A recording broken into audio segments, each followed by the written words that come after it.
Hi friends, welcome to Hakku learning world. ഇന്ന് നമ്മൾ പറയാൻ പോകുന്ന ടോപ്പിക്ക് റഷ്യൻ റവല്യൂഷൻ അതിനെക്കുറിച്ചാണ്. അപ്പോൾ അതിന് ടോപ്പിക്കിലേക്ക് കടക്കുന്നതിന് മുമ്പ് നമ്മുടെ വീഡിയോസ് എല്ലാവരും കാണുക, ലൈക്ക് ചെയ്യുക, കമൻറ്റ് ചെയ്യുക, ഷെയർ ചെയ്യുക, കൂടാതെ സബ്സ്ക്രൈബ് ചെയ്യുക. ഓക്കെ, അപ്പോൾ ഇന്നത്തെ ടോപ്പിക്ക് റഷ്യൻ റവല്യൂഷനാണ്, ദ റഷ്യൻ റവല്യൂഷൻ. അപ്പോൾ എല്ലാ റവല്യൂഷനിലും പറയുന്നത് പോലെ ഒരു ഗ്രൂപ്പ് ആളുകൾ എന്തുണ്ടാവും, വർക്ക് ചെയ്യാനുണ്ടാവും, അല്ലെങ്കിൽ പണിയെടുക്കുക, ഒരവകാശമില്ലാതെ അവർ പണിയെടുത്തുകൊണ്ടേ ഇരിക്കുക. പക്ഷേ അവരെ കുറച്ച് അധികാരികളുണ്ടാവും, അവരതിനെതിരെ പോരാടുക. ഇതാണല്ലോ ഇതുപോലെ തന്നെയാണ് ഈ റഷ്യൻ റവല്യൂഷനിലും അതുപോലത്തെ ഒരു സിറ്റുവേഷൻ തന്നെയാണ്. അപ്പോൾ അതിൽ റഷ്യൻ ജനതയെക്കുറിച്ച് പറയുന്നത് മാക്സിം ഗോർക്കി, അതായത് റഷ്യൻ റൈറ്റർ, ഫേമസ് ആയിട്ടുള്ള റഷ്യൻ റൈറ്റർ മാക്സിം ഗോർക്കി എഴുതിയിട്ടുള്ള ഒരു നോവലുണ്ട്. അതിൽ ദ മദർ എന്നാണ് ആ നോവലിൻ്റെ പേര്. അതിൽ നിന്ന് കുറച്ച് വേർഡ്സ് അല്ലെങ്കിൽ കുറച്ച് വേർഡ്സാണ് അതിൽ കൊടുത്തിട്ടുള്ളത്. We are workers, people by whose labor all things are made, from children's toy to massive machines, yet we are people deprived of the right to defend our human dignity. അപ്പോൾ എല്ലാ ജോലികളും ചെറുതാവട്ടെ വലുതാവട്ടെ എല്ലാ ജോലികളും നമ്മൾ ചെയ്യുന്നുണ്ട്. പക്ഷേ നമ്മൾ എന്താണ് എപ്പോഴും അടിമകളെ പോലെ പണിയെടുക്കുക. നമുക്കൊരു ആനുകൂല്യങ്ങളോ അല്ലെങ്കിൽ ഒരു മാനുഷിക പരിഗണന പോലും തരുന്നില്ല. ഇതൊക്കെ ഏതെല്ലാം വേർഡ്സാണ്? ദ മദർ എന്നുള്ള മാക്സിം ഗോർക്കി എഴുതിയിട്ടുള്ള നോവലിലെ വരികളാണ്. Anyone can exploit us for their interest. ആർക്ക് വേണമെങ്കിലും നമ്മളെ ചൂഷണം ചെയ്യാം, അത് അവരുടെ താല്പര്യങ്ങൾക്ക് വേണ്ടി. At present we want to achieve a degree of freedom. ഇപ്പം നമുക്ക് വേണ്ടത് എന്താണ്? ഒരു ഫ്രീഡം, അതായത് which will eventually enable us to take all power into our own hands. ഇപ്പം നമുക്ക് സ്വാതന്ത്ര്യം വേണം, അതിനുശേഷം നമ്മൾ എന്ത് ചെയ്യും? നമ്മൾ എന്താണോ ആഗ്രഹിക്കുന്നത് അതുപോലെ നമ്മൾ എല്ലാം നമ്മുടെ കൈക്കുള്ളിലാക്കുകയും ചെയ്യും. അവർ സ്ലോഗൻസ് ആർ സിമ്പിൾ. നമ്മുടെ മുദ്രാവാക്യം എന്ന് പറയുന്നത് വളരെ സിമ്പിളാണ്. Down with the private property, അതായത് സ്വകാര്യ സ്വത്തുടമാവകാശം തൊലയട്ടെ. All means of production in the hands of people. എല്ലാ രീതിയിലുള്ള പ്രൊഡക്ഷനും ആളുകളുടെ, അതായത് കോമൺ പീപ്പിളിൻ്റെ കൈകളിലായിരിക്കണം. All power in the hands of people. അതുകൊണ്ട് തന്നെ എല്ലാ അവകാശവും അധികാരങ്ങളും ജനങ്ങളുടെ കയ്യിലായിരിക്കണം. No one except from work. എല്ലാവരും ജോലി ചെയ്യട്ടെ. Now you can understand that we are not just writers. നമ്മളെന്തല്ല കലാപകാരികളല്ല, വെറും കലാപകാരികളല്ല. നമ്മളെന്താണ്? We are revolutionaries and will go on being revolutionaries as long as some people do nothing but give orders and the others do nothing but work. അപ്പോൾ നമ്മൾ ഈ revolutionaries ആയി തുടർന്നുകൊണ്ടേയിരിക്കും. ഏതുവരെ? ഈ കുറച്ച് ആളുകൾ ഓർഡർ ചെയ്യുക, കുറച്ച് ആളുകൾ അത് അനുസരിക്കുക, ഒന്നും മിണ്ടാതെ അനുസരിക്കുക. ഇതിനൊരു മാറ്റം വരുന്നത് വരെ നമ്മൾ എന്തായിരിക്കും? റവല്യൂഷണറികൾ തന്നെയായി തുടരും എന്നാണ് ഇതിൽ പറയുന്നത്. അപ്പോൾ അതിൽ നിന്ന് തന്നെ ആ ആളുകളുടെ രോഷം നമുക്ക് മനസ്സിലാക്കാം, അല്ലെങ്കിൽ അവർ എത്രമാത്രം സഹിക്കുന്നുണ്ടെന്ന്. ഇനി പറയാൻ പോകുന്നത്, അപ്പോൾ ഈ നേരത്തെ പറഞ്ഞത് എന്താണ്? ദ മദറിലെ വാക്കുകളാണ്. അപ്പോൾ ഇതിൽ നിന്ന് നമുക്ക് റഷ്യൻ ജനത എന്താണ് ആഗ്രഹിക്കുന്നത് അതാണ് അതിനെക്കുറിച്ച് താഴെ പറയുന്നത്. Abolish the private property system. അവരുടെ സ്ലോഗൻ നമ്മൾ നേരത്തെ പറഞ്ഞല്ലോ, അത് every one has to work, all the power must be given to the people എന്നുള്ളതൊക്കെ. നെക്സ്റ്റ് പേജിൽ let's find out the circumstances that led to demand so. അപ്പോൾ ഇവരെ ഇങ്ങനെയൊക്കെ നമ്മൾ നേരത്തെ പറഞ്ഞല്ലോ, എന്തുകൊണ്ടാണ് ഈ ഒരു അസംതൃപ്തി വന്നു, അല്ലെങ്കിൽ ഇവർക്ക് ഇങ്ങനെ ഒരു രോഷം കൊള്ളാൻ കാരണം, അങ്ങനെ അതിലേക്ക് നയിച്ചിട്ടുള്ള കാര്യങ്ങൾ എന്തൊക്കെയാണെന്നാണ് അടുത്ത് പറയുന്നത്. Farmers and factory workers in Russia led a tragic life under the autocracy of the tsarist emperors who ruled Russia. അപ്പോൾ സാർ ചക്രവർത്തിമാരുടെ ഓട്ടോക്രാറ്റിക് ആയിട്ടുള്ള സ്വേച്ഛാധിപത്യ ഭരണത്തിന് അണ്ടറിൽ ഇവർ ഒരുപാട് സഹിച്ചു, സ്ട്രഗിൾ ചെയ്തു റഷ്യൻ ജനത. The low agricultural production affect the farmers income. അപ്പോൾ ഫാമേഴ്സ് ആയിരുന്നു കൂടുതലും. അപ്പോൾ അവരുടെ പ്രൊഡക്ഷൻ കൃഷിയിൽ നിന്നുള്ള വരുമാനം കുറഞ്ഞു. Moreover the landless farmers had to pay huge tax. ഇതൊന്നും കൂടാതെ ലാൻഡ്ലെസ് പീപ്പിളാണ്, അതായത് ഇവർക്ക് ഈ ഫാർമേഴ്സിന് ലാൻഡൊന്നുമില്ല, പക്ഷേ അവരെന്നിട്ടും എന്ത് ചെയ്യണം? ടാക്സ് കൊടുക്കണം. അപ്പോൾ ഇതൊക്കെ വളരെ ബുദ്ധിമുട്ടായിട്ട് അവർക്ക് തോന്നി. Though Russia was rich in natural resources, their industrial production was meagre. ഇപ്പോൾ റഷ്യയിൽ നാച്ചുറൽ റിസോഴ്സസ് ഒക്കെ ഒരുപാടുണ്ട്, അതായത് ഭൂമിയിൽ നിന്ന് തന്നെ ഒരുപാട് സ്രോതസ്സുകൾ അവർക്ക് ജീവിക്കാനുള്ളതും എല്ലാം കിട്ടുന്നുണ്ട്. പക്ഷേ their industrial production was meagre. അപ്പോൾ അവരുടെ ഇൻഡസ്ട്രിയൽ പ്രൊഡക്ഷൻ, അതായത് വ്യാവസായികമായിട്ടുള്ള കാര്യങ്ങളെല്ലാം അല്ലെങ്കിൽ പ്രൊഡക്ഷൻ വളരെ കുറവായി പോയി. വളരെ തുച്ഛമായിരുന്നു. It was the foreigners who controlled majority of the industries that existed there. അപ്പോൾ നമുക്കറിയാം പുറമേ നിന്നുള്ള ആളുകളായിരുന്നു ഈ ഇൻഡസ്ട്രികളൊക്കെ, most of the industries control ചെയ്തിരുന്നത് പുറമേയുള്ള ഫോറിനേഴ്സ് ആയിരുന്നു. അപ്പോൾ ഈ കാര്യങ്ങളൊക്കെയാണ് ഇവരെ എന്തിലേക്ക് നയിച്ചത്, റവല്യൂഷനിലേക്ക് നയിച്ചത്. Writers like Maxim Gorky, Leo Tolstoy, Ivan Turgenev, and Anton Chekhov depicted the plight of the workers and farmers in their works. അപ്പോൾ ഈ Maxim Gorky, Leo Tolstoy, Ivan Turgenev and Anton Chekhov എന്ന് പറഞ്ഞിട്ടുള്ള ആളുകളൊക്കെ അവരുടെ വർക്കുകളിൽ അല്ലെങ്കിൽ അവരുടെ ബുക്കുകളിലൊക്കെ ഈ ഫാർമേഴ്സിൻ്റെ, റഷ്യയിലുള്ള ഫാർമേഴ്സിൻ്റെ ദുരിതം അതിനെക്കുറിച്ച് പറഞ്ഞിട്ടുണ്ടായിരുന്നു. The Marxist ideologies formulated by Karl Marx and Friedrich Engels state the workers. അപ്പോൾ അവരുടെ കാൾ മാർക്സിൻ്റെയും അതുപോലെ ഫ്രെഡറിക് എംഗൽസിൻ്റെയും ഐഡിയോളജീസ്, അവരുടെ ചിന്താഗതികളൊക്കെ ഈ ഫാർമേഴ്സിനെ വളരെയധികം സ്വാധീനിച്ചിട്ടുണ്ടായിരുന്നു. They call for establishing the supremacy of the workers instead of that by the capitalist. അപ്പോൾ ഈ ഭരണാധികാരികളുടെ ഇങ്ങനെയുള്ള സുപ്രീമസിയൊക്കെ ഒഴിവാക്കണം, അല്ലെങ്കിൽ അതിനെയൊക്കെ നിയന്ത്രിക്കണം എന്നുള്ളത് ഇവരുടെ വാക്കുകളിൽ നിന്ന് ഇവർ ആളുകൾ, ഫാർമേഴ്സൊക്കെ മനസ്സിലാക്കി, അല്ലെങ്കിൽ റഷ്യൻ ജനത മനസ്സിലാക്കി. Trade unions were form to find remedies for the plight of the workers. അപ്പോൾ അതിന് വേണ്ടിയിട്ടുള്ള തൊഴിലാളി സംഘടനകളൊക്കെ, അതായത് തൊഴിലാളികളുടെ ഈ ദുരിതത്തിനൊക്കെ ഒരു തടയിടാൻ വേണ്ടിയിട്ട് എന്തുണ്ടായിരുന്നു, ട്രേഡ് യൂണിയൻസൊക്കെ ഉണ്ടാക്കിയിരുന്നു. Based on the Marxist ideologies the Social Democratic Workers Party was formed. അപ്പോൾ അങ്ങനെയാണ് മാർക്സിസ്റ്റ് ഐഡിയോളജി പ്രകാരം സോഷ്യൽ ഡെമോക്രാറ്റിക് വർക്കേഴ്സ് പാർട്ടി എന്നുള്ളത് രൂപീകരിച്ചത്. Later this party was split in to the Mensheviks, അതായത് മൈനോറിറ്റി, ആൻഡ് ബോൾഷെവിക്സ് മെജോറിറ്റി. അപ്പോൾ ഈ ഒരു society, ഈ ഒരു പാർട്ടിയാണ്, അതായത് സോഷ്യൽ ഡെമോക്രാറ്റിക് വർക്കേഴ്സ് പാർട്ടിയാണ് പിന്നീട് മെൻഷെവിക്സ് എന്നും ബോൾഷെവിക്സ് എന്നും രണ്ടായിട്ട് വിഭജിച്ചത്. അപ്പോൾ മെൻഷെവിക്സിൽ അതെന്താ, മൈനോറിറ്റി, കുറച്ച് ആളുകളുടെ ഒരു കൂട്ടമായിരുന്നു. എന്നാൽ ബോൾഷെവിക്സിൽ ആണ് കൂടുതൽ പേരും ഉണ്ടായിരുന്നത്. The main leaders of Bolsheviks were Lenin and Trotsky.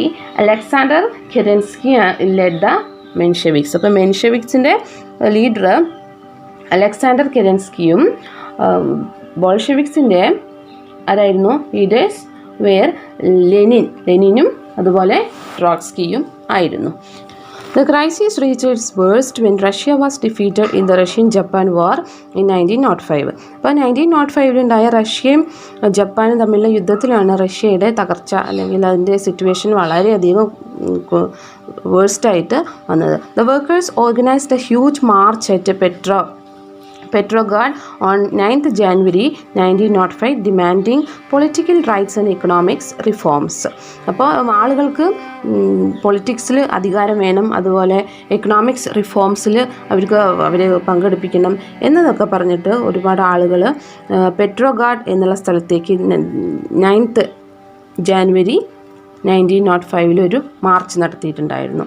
The march was fired at by the soldiers and hundreds of demonstrators were massacred. അപ്പോൾ ഒരുപാട് റഷ്യൻ ആളുകൾ അന്ന് കൊല്ലപ്പെട്ടിരുന്നു.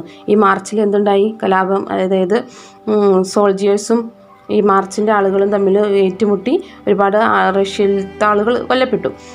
This event is known as the bloody Sunday. അപ്പോൾ ഈ ഒരു ഇവൻറ്റിനെയാണ് bloody Sunday എന്ന് പറയുന്നത്. അപ്പോൾ അവിടെ നമുക്കൊരു ക്വസ്റ്റ്യൻ ഉണ്ടായിരിക്കുമല്ലോ. അപ്പോൾ എന്താണ് question? What is known as bloody Sunday? What is known as Bloody Sunday? Answer: Russia was defeated in the Russia-Japan War in 1905. With this, the political crisis in the country reached its worst.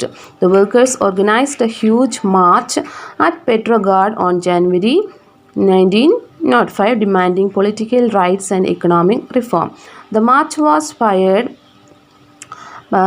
at by the soldiers and hundreds of demonstrators were massacred. This event is known as the Bloody Sunday. അതാണ് അതിൻ്റെ answer. Workers' organization called the Soviets were formed all over Russia to conduct strikes. അപ്പോൾ പിന്നീട് റഷ്യയിൽ ഈ തൊഴിലാളികളുടെ ഒരു സംഘടന, അതിൻ്റെ ഒരു പേര് അവരിട്ടു, സോവിയറ്റ്സ് പറഞ്ഞിട്ട്. അപ്പോൾ ഈ സോവിയറ്റ് എന്നുള്ള സംഘടന ഒരുപാട് സ്ട്രൈക്കുകൾ കണ്ടക്ട് ചെയ്യാൻ തുടങ്ങി. When the strikers gained massive strength, the emperor was compelled to form a legislative assembly called Duma. അപ്പോൾ അങ്ങനെ ഈ ഒരു സോവിയറ്റിൻ്റെ നിർബന്ധപ്രകാരം, അതിൽ സോവിയറ്റിൽ ഒരുപാട് ആളുകൾ ചേർന്നു. അപ്പോൾ അതിൻ്റെ ഒരു സ്ട്രെങ്ത് വളരെ വലുതായി. അപ്പോൾ ഇതിൻ്റെ ഒരു നിർബന്ധപ്രകാരം, ഇങ്ങനെയുള്ള സോവിയറ്റ് എന്നുള്ള സംഘടനയുടെ നിർബന്ധപ്രകാരം ലെജിസ്ലേറ്റീവ് അസംബ്ലി, ഒരു ഡ്യൂമ എന്നുള്ള പേരിലൊരു ലെജിസ്ലേറ്റീവ് അസംബ്ലി അവിടുത്തെ എംപറർ അന്ന് ഉണ്ടാക്കിയിരുന്നു. Ignoring the protest from Duma, Nicholas second the 10 Tsar decided to participate in the First World War that started in 1914. അപ്പോൾ ഈ ഡ്യൂമ എന്നുള്ള ഒരു ലെജിസ്ലേറ്റീവ് അസംബ്ലിനെ അവഗണിച്ചിട്ട് തന്നെ നിക്കോളാസ് രണ്ടാമൻ അവിടുത്തെ 10th സാർ ചക്രവർത്തിയായിരുന്നു. അപ്പോൾ അദ്ദേഹം ഫസ്റ്റ് വേൾഡ് വാറിൽ, അതായത് 1914 തുടങ്ങിയ ഫസ്റ്റ് വേൾഡ് വാറിൽ പാർട്ടിസിപ്പേറ്റ് ചെയ്യാൻ തീരുമാനിച്ചു. A lot of Russian soldiers were killed in this war. അപ്പോൾ അങ്ങനെ ആ ഒരു റഷ്യയിൽ ഒരുപാട് സോൾജിയേഴ്സ് മരിച്ചു ആ യുദ്ധത്തിൽ. Thousands of food shortage became severe by 1917. അപ്പോൾ അതിനൊക്കെ ശേഷം ഭക്ഷണത്തിന് വളരെയധികം ക്ഷാമം ഉണ്ടായി. Thousands of women marched along the streets of Petrograd on 8th March 1917 clamoring for bread. അപ്പോൾ അവർക്ക് ബ്രെഡ്, അതായത് ഭക്ഷണം ആണ് ഉദ്ദേശിക്കുന്നത്. ഭക്ഷണത്തിന് വേണ്ടി ഒരുപാട് സ്ത്രീകൾ സ്ട്രീറ്റിലേക്ക് ഇറങ്ങി. അതായത് പെട്രോഗാഡ് എന്ന പട്ടണത്തിൽ മാർച്ച് 1917 അവരോട് ഒരു പ്രക്ഷോഭം ഉണ്ടാക്കി. The workers organised protest March in Petrograd. അപ്പോൾ അതുപോലെ തന്നെ തൊഴിലാളികളും മാർച്ച് ഓർഗനൈസ് ചെയ്തിട്ടുണ്ടായിരുന്നു. ഇവിടെ പെട്രോഗാഡിൽ മാർച്ച് ഓർഗനൈസ് ചെയ്തു. അപ്പോൾ the soldiers clashed with the demonstrators in the beginning, later they join the workers. അപ്പോൾ റഷ്യയിലുള്ള സോൾജിയേഴ്സ് ഉണ്ടല്ലോ, അപ്പോൾ അവരും ഈ വർക്കേഴ്സും തമ്മിൽ യുദ്ധം ഉണ്ടായി. പക്ഷേ അവസാനം എന്ത് ചെയ്തു, ഈ റഷ്യൻ്റെ സോൾജിയേഴ്സ് ഇവരുടെ കൂടെ കൂടി. അതായത് ഈ നമ്മുടെ ആളുകളുണ്ടല്ലോ, കോമൺ പീപ്പിളിൻ്റെ ഒരു ഓർഗനൈസേഷൻ അല്ലെങ്കിൽ വർക്കേഴ്സിൻ്റെ ഒരു ഓർഗനൈസേഷൻ ഉണ്ടായിരുന്നു, അവരുടെ കൂടെ കൂടി. കാരണം അവർ വേൾഡ് വാറിൽ പങ്കെടുത്തിട്ട് അങ്ങനെ ഒരുപാട് പേര് മരിച്ചല്ലോ അതിൻ്റെ പേരിൽ. It was the tragic experience during the first world war that induced them to do so. അപ്പോൾ അത് ഫസ്റ്റ് വേൾഡ് വാറിൻ്റെ ഒരു കൈപ്പേറിയ അനുഭവങ്ങളാണ് ഇവർക്ക് ഈ വർക്കേഴ്സിൻ്റെ കൂടെ കൂടാനുള്ളൊരു പ്രചോദനം. The workers captured Petrograd and Nicholas II was thrown out of power. അങ്ങനെ ഈ വർക്കേഴ്സ് പെട്രോഗാഡ് എന്നുള്ള പട്ടണം പിടിച്ചെടുക്കുകയും നിക്കോളാസ് രണ്ടാമനെ അധികാരത്തിൽ നിന്ന് പുറത്താക്കുകയും ചെയ്തു. A provisional government was formed under Alexander Kerensky, the Menshevik leader. അപ്പോൾ മെൻഷെവിക് ലീഡറായിട്ടുള്ള അലക്സാണ്ടർ കെരൻസ്കിയുടെ നേതൃത്വത്തിൽ ഒരു താൽക്കാലിക ഗവൺമെൻറ്റും അവിടെ ഉണ്ടായി. Since the Russian calendar was a few days behind the international calendar, the revolution that took place in March came to be known as the February Revolution. അപ്പോൾ ഇങ്ങനെ ഒരു വർക്കേഴ്സും അതുപോലെ റഷ്യൻ്റെ ആർമിയൊക്കെ സോൾജിയേഴ്സും തമ്മിലുണ്ടായ യുദ്ധത്തിനെ പറയുന്ന പേരാണ് ഫെബ്രുവരി റവല്യൂഷൻ. പക്ഷേ ഇൻ്റർനാഷണൽ കലണ്ടറും റഷ്യൻ കലണ്ടറും വെച്ച് നോക്കിയാൽ റഷ്യൻ കലണ്ടർ കുറച്ച് പിന്നിലേക്കാണ്. അതുകൊണ്ടാണ് മാർച്ചിൽ നടന്ന ഒരു റവല്യൂഷനെ ഫെബ്രുവരി റവല്യൂഷൻ എന്ന പേരിൽ അറിയപ്പെടുന്നത്. അപ്പോൾ അവിടെ നമുക്കൊരു ക്വസ്റ്റ്യൻ ഉണ്ട്, what is February revolution? In 1917, thousands of women marched along the streets of Petrograd on 8th March 1917, clamoring for bread. The workers organized protest march in Petrograd. Though the soldiers clashed with the demonstrators in the beginning, later they joined the workers. The misery caused by war had prompted them to do so. The workers captured Petrograd and Nicholas II was thrown out of power. A provisional government was formed under Alexander Kerensky. This change of power came to be known as the February Revolution. അതാണ് February റവല്യൂഷൻ്റെ answer. What is February revolution എന്ന് ചോദിക്കുമ്പോൾ ഈ ആൻസറാണ് നിങ്ങൾ എഴുതേണ്ടത്. ഒരു പ്രാവശ്യം കൂടി വായിക്കണം എന്ന് തോന്നുന്നു. In 1917, thousands of women marched along the streets of Petrograd on 8th March 1917. What is February Revolution? The answer: thousands of women marched along the streets of Petrograd on 8th March 1917, clamoring for bread. The workers organized protest march in Petrograd. Though the soldiers clashed with the demonstrators the beginning, later they joined the workers. The workers captured Petrograd and Nicholas II was thrown out of power. A provisional government was formed under Alexander Kerensky. The change of power came to be known as the February Revolution. So that is the answer.